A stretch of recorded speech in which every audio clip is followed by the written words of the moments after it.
wasaaradda caafimaadka Somaliland ayaa sheegtay in gudoomiyihii u cid ee gobolka Togdheer aan u geeriyoon xanuunka kaduudiyaha balse sida maamulka cisbitaalka xaaladiisu gacanta ku hayay uga warbixiyay wasaaradda inuu marxuumku qabay xanuuno kale oo ay ka mid yihiin macaan iyo waliba beerkiisa oo dhibaato soo gaadhay agaasimaha guud ee wasaaradda horumarinta caafimaadka ee Somaliland Dr. Maxamed Cabdi Xergeeye oo ka jawaabay eedeymo ay hore mas'uuliyiinta xisbiga u cid ugu sheegeen in wasaaraddu ay ka gaabisay wax ka qabasho xanuunka kaduudiyaha oo ka dilaacay gobolka Togdheer iyo in gudoomiyihii gobolka Togdheer u qaabilsanaa xisbiga u cid oo dhawaan geeriyooday uu u dhintay xanuunkaas agaasimaha oo Sabtida 2 November wareysi gaar ah siiyay codka bariga Afrika ayaa sheegay in xanuunkan kaduudiyaha ee gobolka Togdheer ka dilaacay aanu ahayn xanuun sababi kara dhimasho balse uu kaliya yahay xumad ay la socoto lafa xanuun lagana bogsan karo marka daawooyinkiisa la qaato isagoo intaas ku daray in aanay ilaa hadda gobolka Togdheer ka soo gaadhin warbixino caafimaad oo sheegaya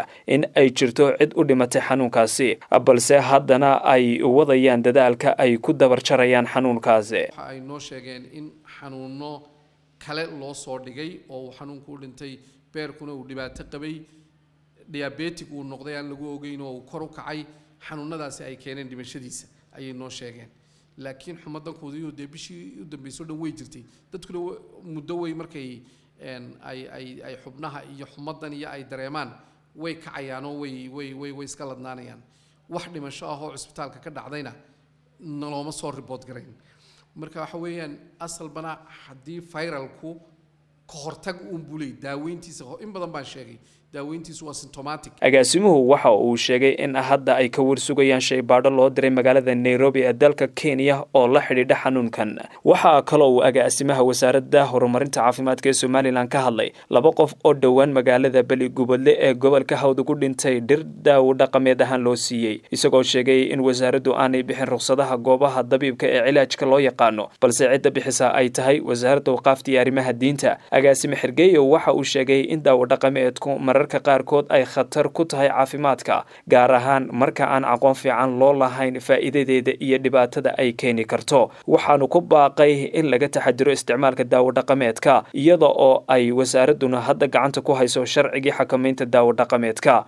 cilaajyada wasaaradda caafimaadku ma bixisa ruqsadooda waxa bixisa wasaaradda diinta iyo awqaafta laakiin sida aan ku sheegay component weyn oo kamida oo xagga caafimaadka soo galaya baa jira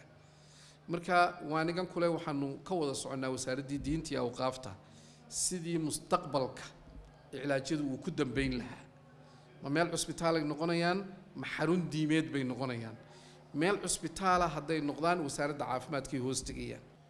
marka nin aan caafimaad ba ahayn inuu dad sayloona ku xidhaana de waa dambiga wasaaradda caafimaadka oo qurihi oogidiisa male wasaaradii arrimaha gudaha soo galaysa wasaaradii diinta soo galaysa wasaaradii dhaqanka iyo arrimaha bulshada soo galaysa waxa weeyaan waa arrin multi-sectoral ah oo dadkan dawo dhaqameedku wasaaraddu waxay tilmaamaysaa dawo dhaqameedka iyo halkay ka taagan tahay waaniga kuu sheegaya waaniga kule ilaa la hubiyo shaygaasi inuu waxtar leeyahay uu dawo leeyahay uu dooskiisii la garanayo in la qaataa waa qalad mana bannaana dadka ku shaqaynayaana intaas haddii aanay caddayn karaynoonay haynin waxa ay bixinayaan dambi buu noqonayaa oo haddii cid wax u noqoto dambigoodii iyagaa qaba xamse xirsaxayd wararka lanta afka Soomaaliga codka bariga Afrika magaalada Hargeysa si aad joogto ugu hesho wararka iyo barnaamijyada telefishinka codka bariga Afrika fadlan iska diiwaan geli channelkayaga YouTube-ka ama dooro bogaggayaga baraha bulshada ee Facebook iyo Twitter-ka